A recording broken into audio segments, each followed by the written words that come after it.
U.S. President Donald Trump announced on Sunday that he has finalized a trade agreement with European Union President Ursula von der Leyen, as reported by the news agency AFP.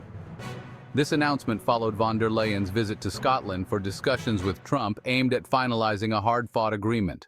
"We have reached a deal. It's a good deal for everybody," Trump stated to reporters after their discussions at his golf resort in Turnberry, Scotland. The EU chief also described it as a good deal.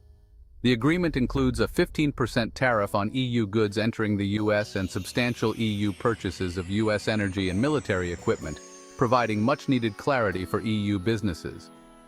"We are agreeing that the tariff straight across for automobiles and everything else will be a straight-across tariff of 15%, Trump explained.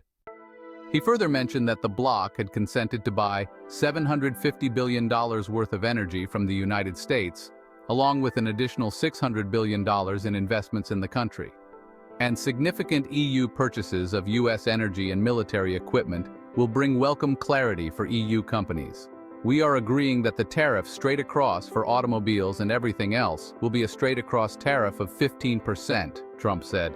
He also said the bloc had agreed to purchase $750 billion worth of energy from the United States, as well as $600 billion more in additional investments in the country.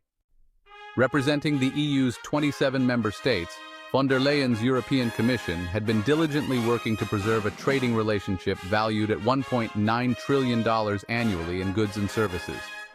Von der Leyen's European Commission had been pushing hard to salvage a trading relationship worth an annual $1.9 trillion in goods and services. "It's a good deal," the EU chief remarked to reporters, seated next to Trump after their hour-long discussions.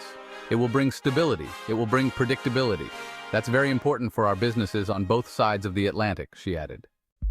Trump indicated that pharmaceuticals, a significant export for Ireland which the bloc has sought to protect, won't be part of any agreement. Nevertheless, the baseline tariff of 15% may be perceived by many in Europe as a disappointing result compared to the initial European goal of a zero-for-zero tariff agreement, although it is an improvement over the previously threatened 30% rate.